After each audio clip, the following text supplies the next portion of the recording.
Caution. I would like to also remind us that this is part of a series, a 12-week series training. That is a third in the series. And I'm teaching you based on my own experience. This is not a cut and paste thing. This isn't something I read or learned, but I am sharing my experience based on my successful writing career.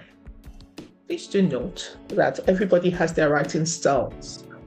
I am sharing with you my own writing styles. And as much as possible, I have been highly successful in submitting to Q1, Q2 level journals. And therefore, I am sharing with you a standard that enables you to submit your manuscript in Q1, Q2 level journals. You can choose to submit in whatever level journal or whatever kind of journal. And I'm not disputing the fact that the way you've written in the past gets you into any level journal that you want, including your Q1, Q2 level journal. I'm just sharing with you my lessons that has enabled me over the last several years successfully submit a manuscript without rejection, or submit with minimal correction.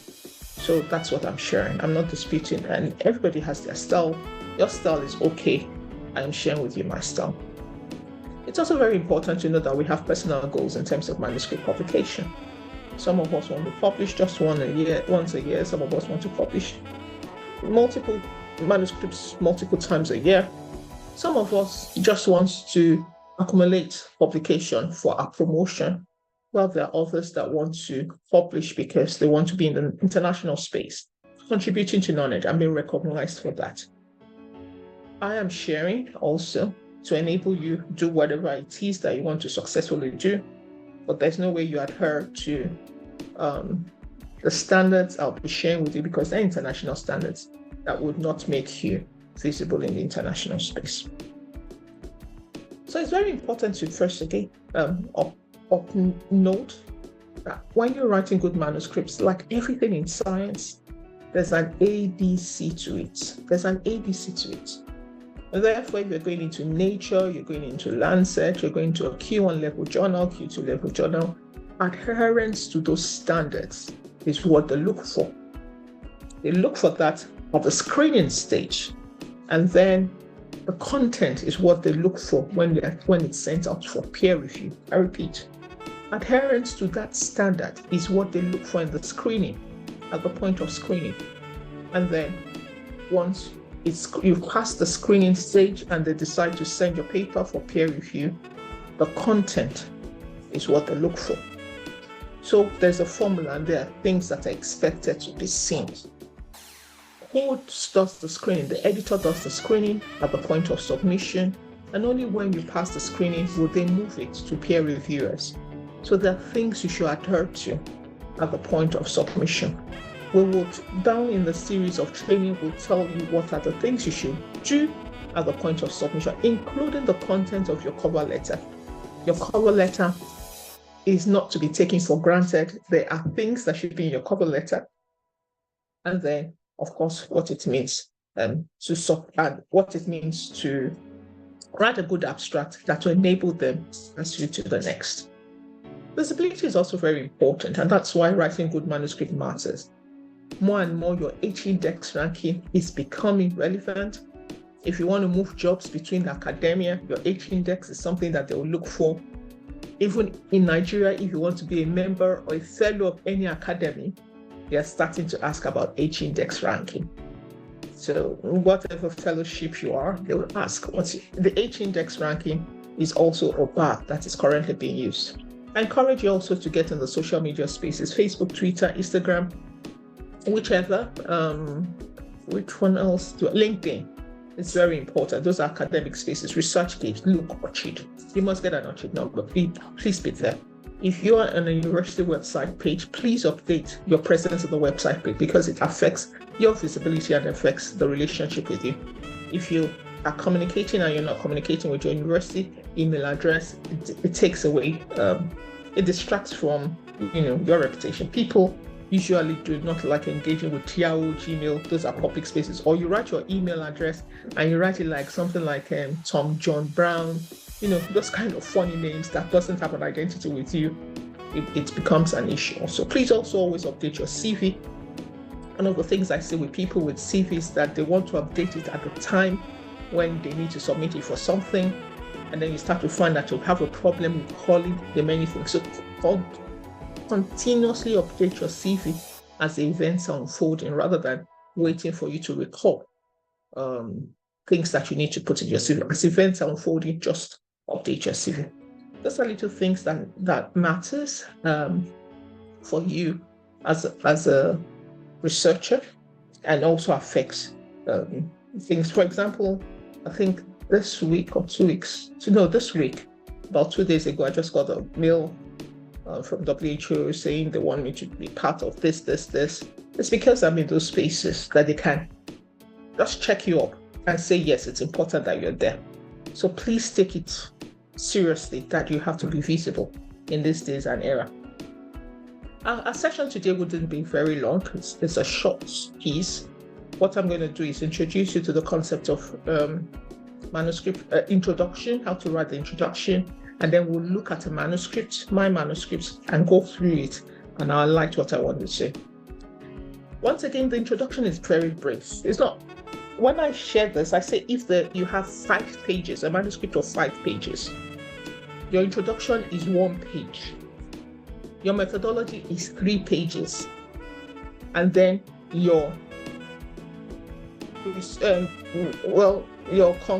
methodology 2.5 pages. Your results, half a page. Your discussion, 1 page. The results is usually very short once your methodology is clear, focused, and I will be discussing that. And you'll see next week when I get, 2 weeks time when I get into methodology, I'll bring you a research guide, and you will see that what is required of methodology section is about 50% of what they ask you to do in the entire manuscript. So the big chunk of your manuscript is always the methodology. The big chunk of your abstract is always the methodology. However, the introduction contextualizes what you will be doing. There are 3 things that people want to see in your introduction. The first is, what is the issue? What is the issue you want to discuss? And therefore, when you're writing about the issue, you want to discuss what is known about that issue, what is not known about that issue, and then of what is not known, what is it that you want to address? And for those that are writing thesis, that becomes your justification. You want to say, what is known? Start, what is known? This is about oral health. Caries is the most prevalent problem in the world. Mental health is increasing. Adolescents are young people at risk of mental health. So what is known? And the prevalence of mental health is this. However, it is not known if oral health causes mental health. What is not known? And then you discuss it. And of all this that is not known, what is it that you want to do? And that's where the strength of your justification is. So that's the first thing you want to highlight. And that highlight is already 3 paragraphs. I'll talk about paragraphing as we go on. The next thing you then want to do is develop the conceptual framework or the theoretical framework that pulls this information together. Conceptual framework or theoretical framework becomes the foundation by which you introduce the variables of your study. My next slide will be talking about when the conceptual framework is more appropriate or when a theoretical framework is more appropriate. You do not go into the methodology without justifying why you have variables that you are studying. Otherwise, it'd be like you are shopping. And it is by developing a conceptual framework or a theoretical framework that then forms the basis for you justifying why the variables you are choosing are chosen. And your discussion also will be framed around this theoretical framework or conceptual framework because they provide us the lens through which we are reflecting on the whole study. One other thing to note about the introduction is that you're pulling evidence together to support what you're doing. In the introduction, you do not share your thoughts and opinion. This is not where it shows up at all. It is not your thoughts or opinions. Your thoughts and opinions are found in the discussion. In the introduction, you are pulling together evidences in the literature to establish an hypothesis for what you want to do. I would once again at this point want to reflect that my bias for discussions is for my field. I am an epidemiologist and I work in the biomedical field, and therefore many of the things I'll be saying reflects that.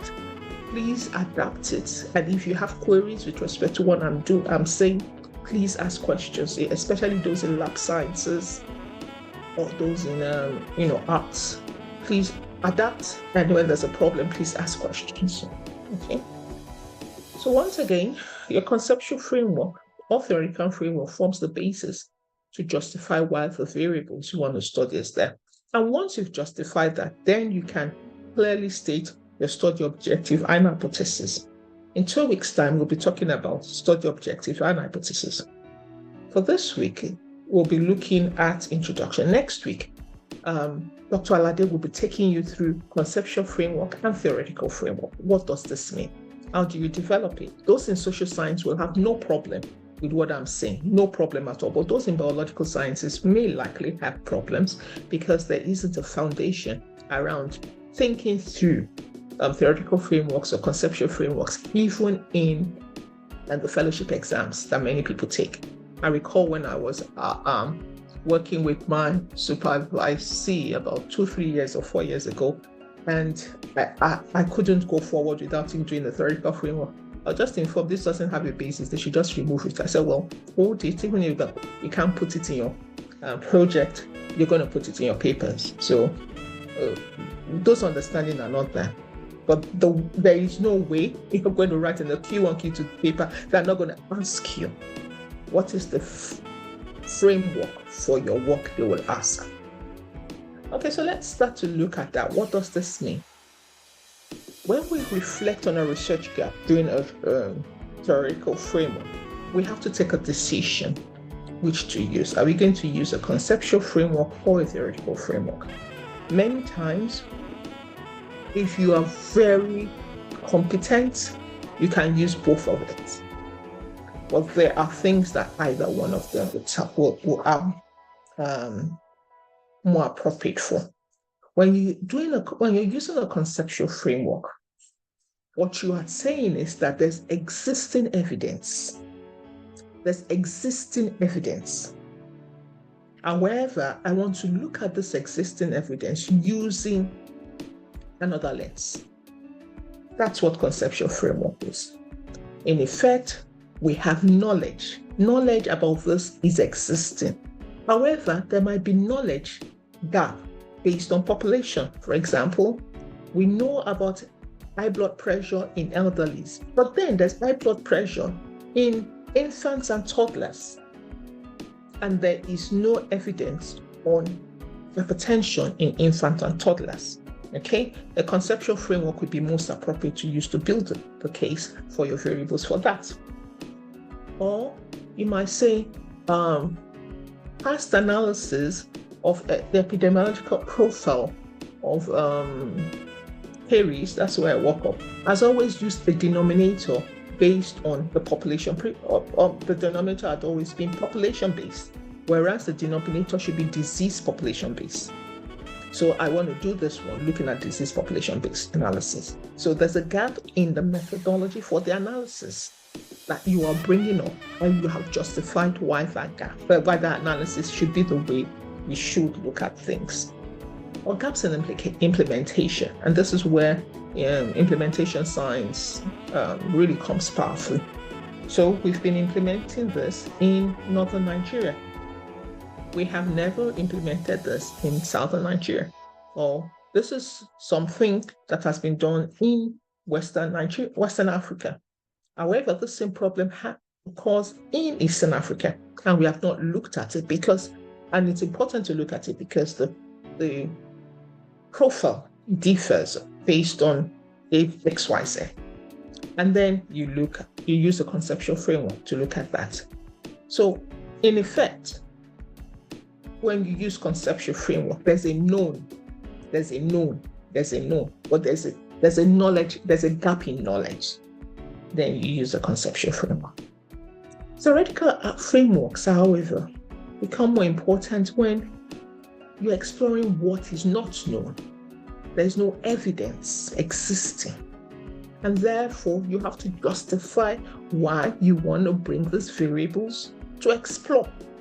And the theory now becomes the foundation to help you justify why you can explore these variables with respect to trying to answer this unknown.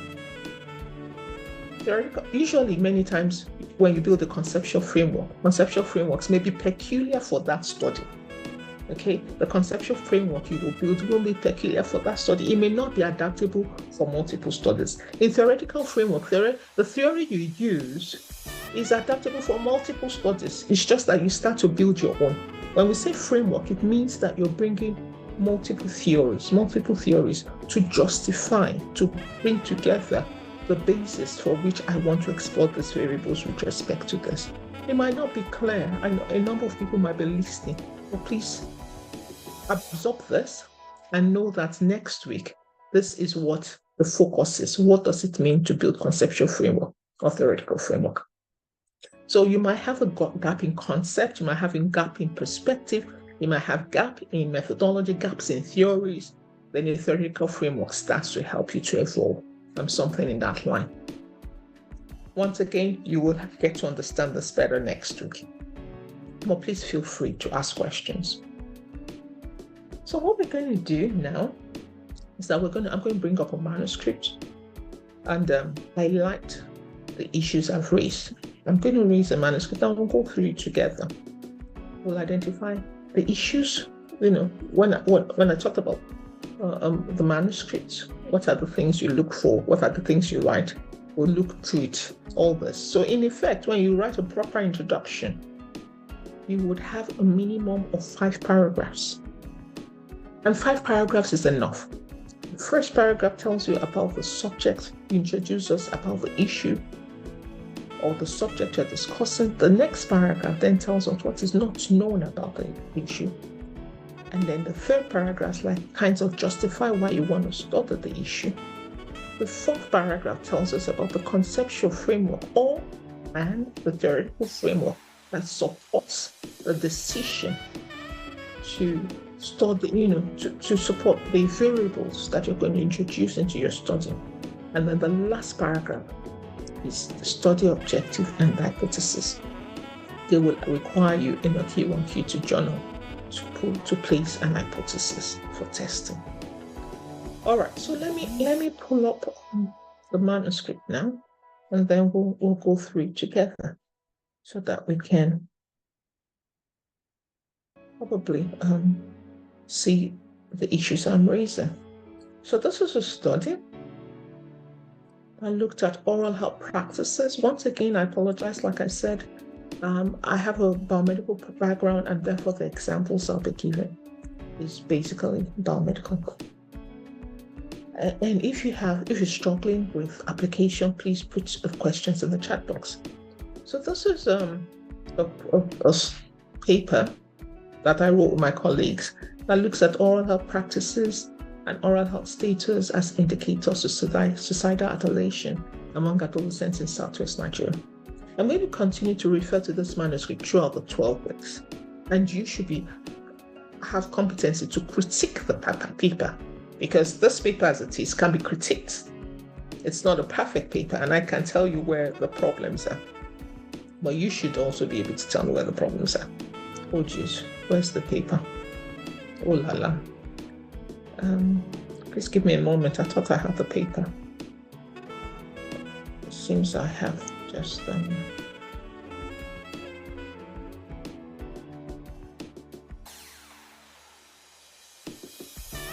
Toby, can you see this paper? Please, if you can see the paper, let me know. Hello? Yes, ma'am. Yes. Can you see the paper? Well, not yet. No. Okay. But we can see the title. Right. We can see the title. Okay, let me redo it. Okay. Let me redo it. Thank you. All right. So here's the paper, and we're going to go through the introduction one by one. First of all, you notice that this is the introduction. The introduction is probably just a little over 1 page. It's just a little over 1 page. If I take away the abstract, it probably will just come to 1 page. And like I said, you can see that we just have about 6 paragraphs. Just about 6 paragraphs. And we'll show each one as we go. The title of this is about oral health practices, oral hygiene, and suicidal ideation among adolescents. There are key issues when you see this title. We'll talk about title at the end of how to write a title. It's clear. When I go into this manuscript, I want to read about practices, oral hygiene status, suicidal ideation, and I want to talk about adolescents, and I want to talk about Nigeria. These things I must see in the introduction. Okay, so let's go first. And I'll tell you one of the peculiarities about writing also. The first paragraph introduces it. Suicide was the second leading cause of death in 2017 among adolescents aged 15 to 19 globally. That's all. You've introduced the topic. It's suicide. It's key. And then you explain what you're talking about, suicide, and these are the known risk factors. And I'll explain why I had to do that, risk factors, because I'm starting to introduce why I need to make a case around suicide and link it to oral health practices. Usually when you write, the first sentence introduces the content of that paragraph. Once I read the first sentence of that paragraph, I don't need to read the rest. I know what the content should be. So when I was talking about suicide was the second leading cause, ideally I should be talking about the prevalence or the epidemiological profile of suicide within the first paragraph. Okay, so it introduces me to everything I need to know about suicide. But in this case, I'm conscious of being short, and I knew where I was going because it's the risk factors that I was really going for, and I was going to make that case in justifying why I needed to study oral hygiene and suicidal ideation. I'm sharing this paper just to buttress conceptual framework and theoretical framework, because before this paper, there was no such study that linked oral hygiene and suicidal ideation at all, and there was no such study that linked suicidal ideation, oral health, and adolescents. So it was completely treading a new field, and I had to make it work. Okay, so that's the first paper. We have suicide as a problem. The second paragraph goes on to explain that it's not just that suicide is a problem. Suicide has been associated with sugar addiction. Suicide has been associated with sugar addiction. And then the paragraph goes on to explain the issue about sugar, evidence to support that sugar and suicidal ideation is linked. So that is it. The third paragraph now starts to show that suicidal ideation is a mental health problem. A mental health problem has been associated with oral health problems. Suicidal ideation is a mental health problem. And mental health problems like depression, psychotic disorders has been associated with oral health problems. Just like sugar in the second paragraph is also a problem that is associated with oral health problems. So suicide has been associated with sugar addiction. Sugar is a cause of problem. I am starting to build my conceptual framework.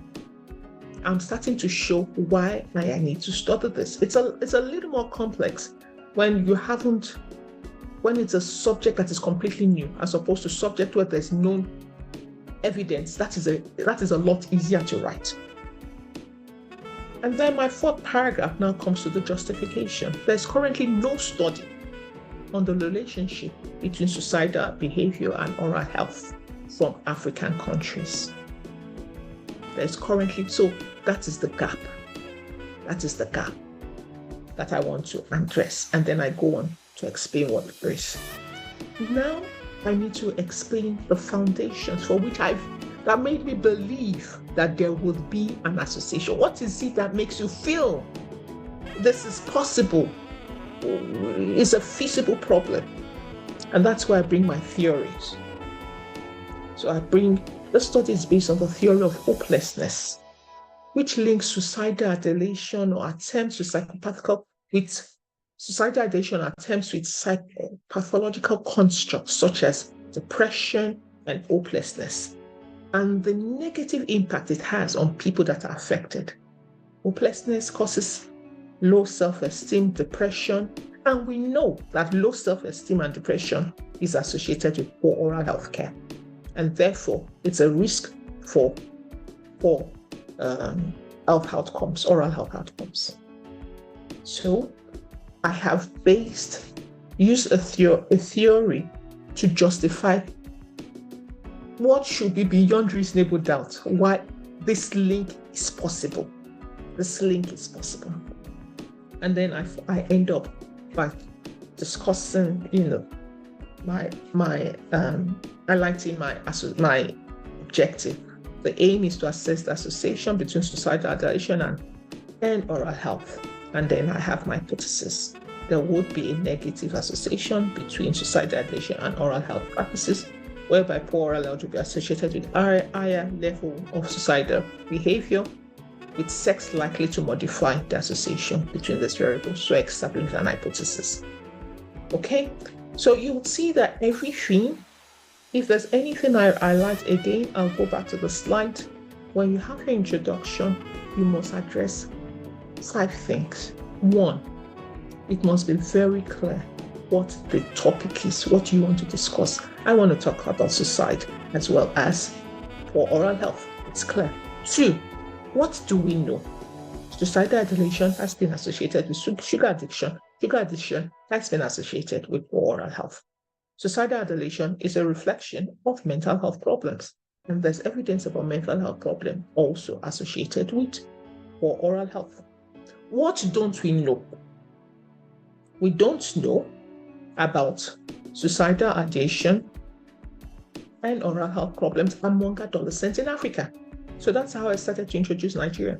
It's not known. Yet in Africa, including Nigeria, the problem of poor oral health, the prevalence of poor mental health is high. In Africa, the prevalence of poor oral health is high. But we don't know where this links, especially among adolescents. And it's not very important to study adolescents because adolescents, poor mental health, poor oral health starts in adolescence. You've justified. Once you've justified, you now have a theoretical framework, or you would have built a conceptual framework to inform the variables that you're bringing into the study. And then you end by stating your objective and your hypothesis. Yeah. Let me then put on the last slide and then open up the space for discussion. Okay. So, once again, when you write, the big deal about the introduction, once again, is that you're pulling evidences together. It's not your opinion that you find here. You're pulling evidences together. And therefore, you would find a lot of references in this section. You can write your discussion with probably 4 or 5 references. Your introduction needs to be reference-laden. I repeat, your introduction needs to be reference-laden because you're pulling together evidence to show what is known and to show the gap. You can almost write an introduction with 30, 12, 15. That is where you find references. So you cannot write a sentence in introduction that is not evidence-based. It's not your opinion. The second thing that matters in your writing style is that you start your paragraph with a message. Start it with the message and dedicate that paragraph to the message. Suicide is a problem among adolescents. Contraceptive use is poor, and then you explain the message. Grammatical correctness is a big deal. And ensure transitions between your paragraph. Each paragraph must be linked. You write your introduction as if you're writing a story. This is where the heart comes in. You must be able to write your introduction in a way that you keep your readers engaged with what you're writing. It's not enough to know that this 5 content must be seen or read in an introduction, but it must be written in a way that somebody picks it and they feel they want to go on to find out more. This is the foundation. This is where you help us to say, okay, it is worthwhile that we go and explore the next thing about this study, what we would find. I think on that note, I'd like to say thank you and open the space for questions in the chat box. Okay. I don't know if there are any questions. Question, Ma. Yes. Okay, so I think I've seen one that says we will appreciate a copy of the presentation. Once again, I've said it over and over. I'm not committed to giving you these. You're welcome to be here. You're welcome to listen. If I can get the recording I'll share, if I can't get it, I'm sorry, I can't get it. I think you may need to zoom in more on the text. Oh, sorry, Mike Akonde, I'm just seeing that. Yeah, I hope you were able to. There's a question here from Bamidele Feishaya. Says in NOSI, theoretical framework usually comes up in chapter 2. Apologies, I'm talking about manuscripts, and there are no chapters in manuscripts. But at least you understand the concept of theoretical framework, which is excellent. And once you're writing manuscript, please apply it, I'd also always highlighted that when you're writing manuscripts, it's different from thesis. It's brief. As you can see, when you write thesis, you have to write 200 and something pages. You even go and look 200, 300 pages. In manuscript, you're writing about 5-6 pages. The whole manuscript might be 8 pages. It's brief and concise, and you go straight to the point. Okay.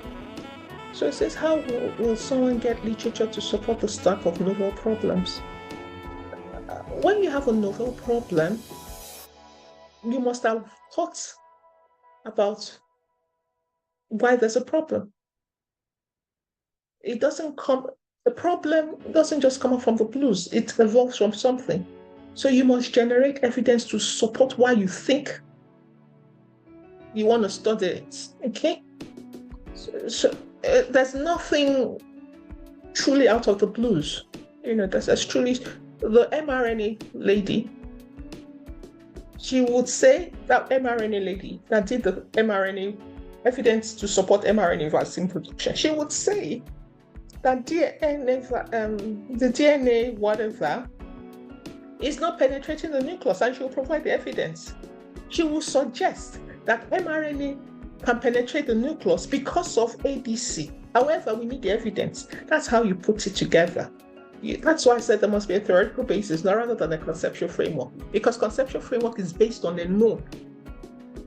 An unknown will be based on a theoretical framework, because you're just looking for something to suggest that this is possible.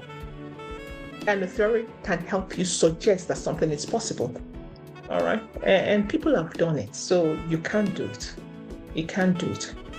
Bamidele Feisha, I just realized we can also mention the theoretical framework in the body of introduction. I'm glad you realized that. Olumide Adeleke, thank you very much. Please, how do we derive or identify the theory for either the conceptual or theoretical? I'm sure you'll learn a lot about that next week. As somebody that has worked with that and will be sharing with us her thoughts and her understanding. For me, a conceptual framework is built. You can't find concept. That's why I said the conceptual framework is usually peculiar for each study. You build it based on evidence. I want to look at age, sex, and socioeconomic status associated with mental health. There's evidence to show that. So you reference it.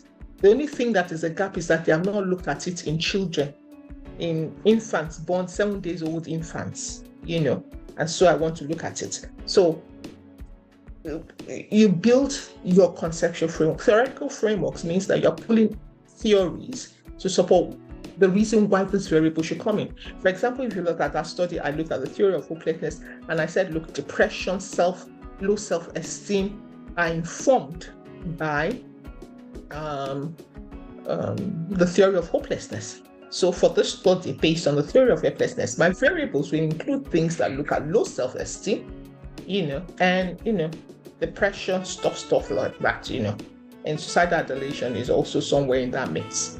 So I used hopelessness to justify the variables I'm bringing in. Okay, theories are usually very well studied, so they can form the fundamentals for generating your variables. I hope that helps in a little way, but you'll learn about it a lot more next week. Next week, the speaker will not be starting at 8. She's somewhere where there's time difference. She's not in Nigeria. So she will start the session at 12 o'clock. Okay. Please, once again, please don't ask me about presentations. If I can get the recording, this is not my link, it's the university's Zoom link. Once I can get the recording, I'll share with you. If I can't get it, I apologize, I can't get it, but if I get it, I'll share with you. Yusuf Abimbola, thank you. I'm glad it was educative for you. Welcome, Buki. Helen Odega says, shall the opening message of an introduction be referenced as well? Every statement you say must have evidence. Okay? Every statement you say, as much as possible, must have evidence, except what is like known. Like every person has a name, that's it. That's become factual. Okay, that's become factual. But you might now, ideally, sentences that are information do not stand alone without a reference. So once you, something like, so once again, I'm in the oral health world. Caries is a public health problem. I would reference it. But HIV is a global problem. I may not reference it because it's a fact. Everybody knows it's but my subsequent, remember that I opened the paragraph with that. Every other thing inside that paragraph would substantiate that HIV is a global problem, and I'm providing the evidence. Okay, so it's dicey. I would opt that every sentence, every statement of fact, let there be a reference to it. But we do know that there's some fact that has become known. Is everything. In the past, when you write about COVID, you will have to write the full name. Now, COVID is standard. You have to write it and start that it was a problem that started in 24th December. Now it's a known fact.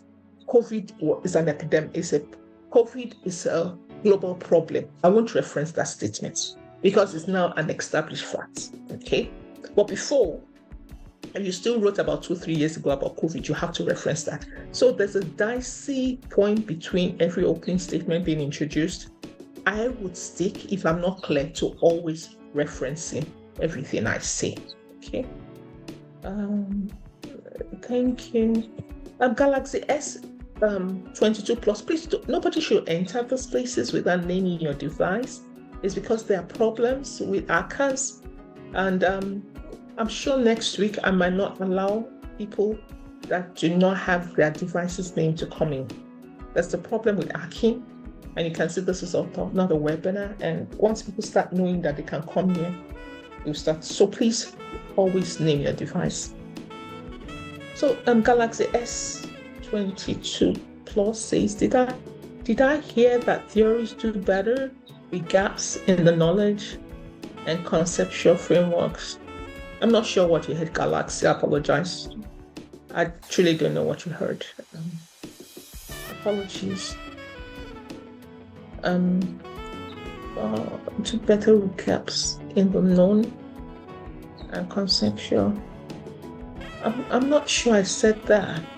I think what I said is that when you're dealing Let me go back. I'm not sure I said that. I think this is what I said very clearly. You can see at the last year, conceptual framework is about known, theoretical framework is about unknown. And I think that was what I spent time explaining.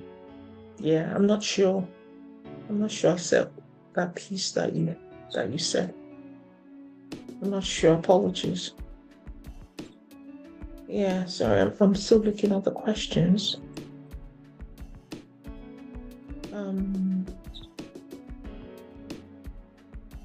I have once been corrected. I cannot start by quoting or referencing someone, but I should be able to write an introduction sentence by myself before quoting. Once again, this is my style, and this is what I've learned. Everybody has. I don't know. I can't dispute that. If they said that, I'm sure the person said it. It's your decision to decide what your style is. I open the state and say everybody has their style. So, yeah, you choose what your style should be. Thank you, man. What do you mean when you do say Q1, Q2, journals and H-index? So journals are often rated. All journals are often rated within the context of their space. For example, if you are an oral health journal, they will rate you within the oral health space amongst all other journals within the space. If you are a science journal, they will rate you. If you are in the fields, there are fields and there are raters, there are index, just like, for example, apologies, I know that not everybody here is from Nigeria, but for example, in Nigeria, when there's something called the National University Commission, and then they will rate your universities, there's the global world ranking, and they rate, your position of your university. So also in the journals, there's a glomerate who looks at journals and rank them. And you are ranked as Q1, that is quarter one, the top 25% is Q1, that is quarter one. The next 25%, unless you fall within 26 and 50%, then you're Q2. Then you fall in that ranking within 51 and 75%, then you're Q3. And then the last is Q4. So every journal has that ranking. And the higher you are, the better you are, the more visible you are, the more powerful you are, the more rigorous the kind of studies they take. Journals that are usually not indexed doesn't mean they're not in publishing bodies, but the rigor of their methodology is less. You find that the manuscripts that are published in those Q1, Q2 journals, the chances of being quoted is high, very high, because it's rigorous. For you to be published in a Q1 level journal, you celebrate, because it's kind of stamping the rigor of your work, that is rigorous, it's trustworthy, policies can run with it, global policies can take your papers. I was sharing with a group of people, I was looking at the GBD, the Global Burden of Disease database, and I saw 2 of my papers informing the database. And I that's something to celebrate. You go to bed with that. There's some rigor, there's some trusting in that. H-index has to do with the number of times you're cited, your papers are cited. So once they are pulling it together, you start to get an H-index. Someone that has an H, it's not easy to move from one H-index to the other.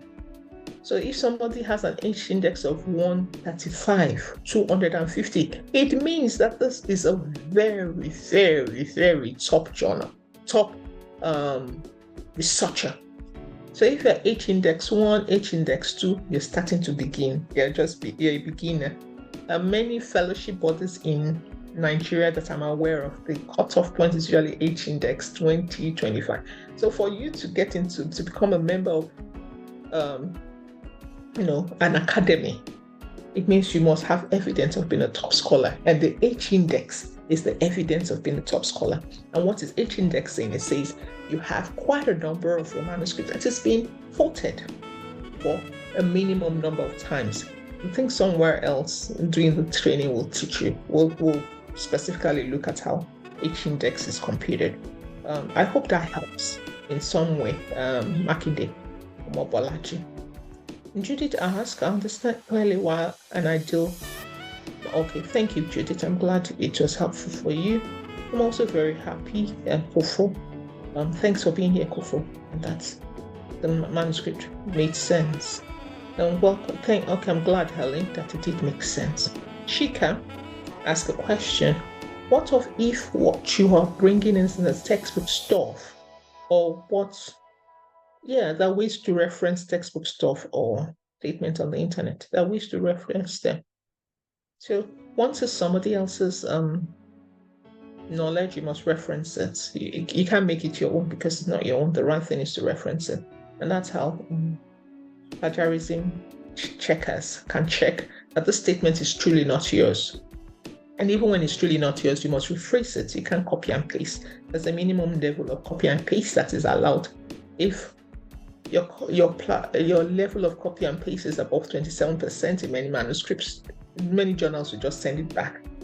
They will tell you, they'll give you excuse. They won't tell you it's plagiarism because I work as board member of some journals. They won't tell you it's plagiarism because they don't want you to sue them, but they send it back to you as reject from the editorial desk.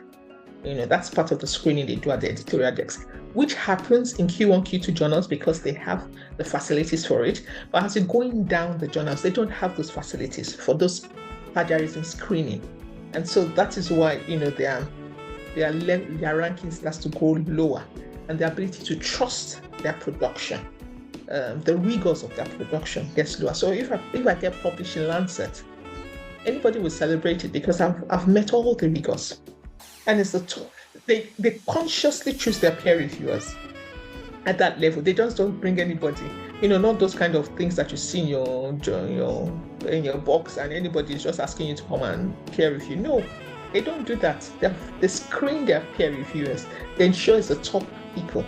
And so many times it might take a longer time to get reviewed. So when you can pass those journals, it's a big deal. And like I shared, I know somebody in my university days when it was just one paper that made the history of this person.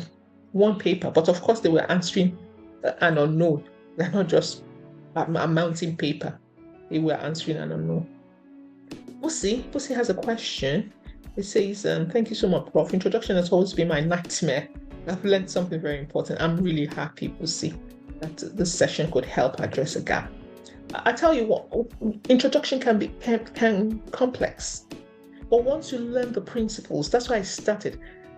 And I tried to work with my students, undergraduate students, to see if they can write manuscripts. If you can learn, it's like an ABC.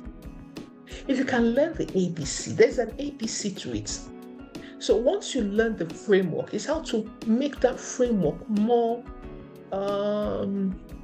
you strengthen the framework, then you're moving to the next step. But you must learn the framework. So learn the framework. It only can improve and get better and better and better with time and with experience and with use. But there, once again, I reiterate it, there is a framework. There is an ABC. Learn that ABC. Believe in that ABC. Don't context that ABC. And then your skills of writing improves. I've been writing for years, and the paper I write today is always better than that I wrote yesterday because I'm reading and getting new ideas. I'm reframing myself, but it is a skill. It's the skills of science merged with arts. The beauty of being able to write good English, write good grammar, communicate transiting, and yet providing evidence that is solid and science and with a foundation that cannot be contested. It takes skills and it takes time. That's why the place of mentorship matters, but it is possible. And you must know it's possible. Every single top author started somewhere. You don't have to start from scratch. Like I tell my mentees, I get upset when I see them in journals that are not rated. I say, you can't do this to me. You are my mentee. I don't write in Q3, Q4 journals. I know that I've never written. That's not what I'm saying. But I don't go there. So why am I seeing you in journals that have no ranking? That you're affecting my own reputation with you. I don't want to be associated with those kind of journals. Least of all, predator journals. Please don't go there. Your name and my name, there is a relationship. when you started with me as my mentee, you stood on my shoulders, which means you would not do anything less than what I've done. You have the right to do 1,000,001 times more than I've done, or you can't do less. So don't let me find you in predator journals. I mean, nobody should ever go there, please. Least of all, go down to Q4 journals. I've taught you how to do Q1, Q2. All right. So, yeah, I'm glad that I hope that this 12 weeks will enable you and be richer from the experience we'll be sharing on this platform. Rufina says she can now identify differences in manuscript writing introduction and in thesis. Yes, there's a difference between manuscript and thesis. Thesis is really something else. But manuscript is precise, concise. And like I say, when you're writing manuscripts for top journals, you're going into the spaces of Europeans and Americans. They write concise. And I like the many times I share examples. If it's a Nigerian that is going to break the news of a sad news to you, they'll tell you, Doshima, how are you? Do you know that everything does not always have to live forever? And then you'll be asking, hey, it's true, another hey. And that everything that comes must go up and it must also come down, and you'll be watching. And then they'll add another parable. Our father said, they haven't told you that your father has died. That is the normal thing. And then they will go. At the end of the day, Doshima, you will know the story they want to tell without them telling the story. That's the African man. The British will tell you, or the American will tell you, Doshima, I'm sorry, I have bad news for you. Something happened. And they'll tell you what the something is. If it's me, Morenike, your mother died yesterday. And then they'll continue. They'll give you a break. And the next thing they'll tell, that's the second paragraph. How do you want us to arrange for their burial? That's the second paragraph. The third paragraph. Please, when would you like us to read the will? We finished. That's where you are going. You're not going to places where they are talking parables. And at the end of the day, they don't even know what you are writing. In African culture, the fact comes at the end. In British American culture, the fact comes first before the parable. That's why your sentence opens with so when you're not writing like that, you can't get into those spaces. They just send back the manuscript because they don't understand it. So understand where you're going. That's native intelligence, and walk within that. You can't do errors. You can't write like an African man. You can't write stories. You are writing introduction and you're writing 5 pages. They won't even read it. Okay? Concise. Be concise. All right. Thank you very much. We have about 7 more minutes to go. Okay. Thank you. Thank you, Doshima. Thanks, and always thank you for being here, Doshima. You've been here for the last 3 weeks. Thank you. Akin Sochi Folashade, thank you. For this morning, this theoretical framework involves combining, different theories to prove the idea research is presenting as there are no existing evidences. So if there are existing evidences, I don't need to use a theoretical framework. And please note that what I'm saying is like explaining ABC. I'm talking about the fundamentals. You can combine theoretical and conceptual and theoretical framework. It doesn't mean you can. I'm just doing like an A and B. I'm sure you should know by now that the world is not like black and white. There's always gray, and for most times there's more gray than the black and the white. I've just tried to help simplify what you do. And that's what I'm going to do throughout the 12 weeks. How you combine and make beauty of the simplicity of what I've presented is left to you. So I've not said, and I at no point said, that once you use conceptual framework, you can't use theoretical framework. And I've not said that once you do theoretical framework, you can use conceptual framework. If you really read the paper I wrote, it was a combination of conceptual framework and theoretical framework, actually. It's once you can do that, it's powerful. It's very powerful and introduces you well. But it's skills that gets you there. So you can combine. And please note that there's nothing I've said today that is like black or white. That there's nothing else against it. I've only shared, like I started, my own experiences, and everybody has their experiences and they can teach you differently. Okay. You're welcome, Kingsley. You're welcome, Makinde. Mala says, thank you. As a biomedical researcher, can you please give examples of content should one put on one social media platform that may be of interest, as you stated in your opening statement? I actually don't know. And I'm sure you can find all this that way. It's social media, I don't know. For me, my social media space, I always share my information. Once I publish a manuscript, I go to my social media space and I share.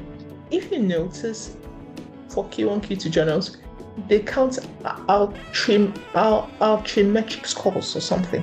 Altrimetric scores are based on your social media presence as well as the use of your material in policy documents, global policy documents, national policy documents. So your being in the social media space also counts for your rating. Okay? So for me, I'm in those social media spaces. I'm sharing the knowledge I've gained. I share it via directly sharing my manuscripts. I do e-posters. I'm doing it because, please note, I don't do those things because of my rating. No, it's not as if I want rating.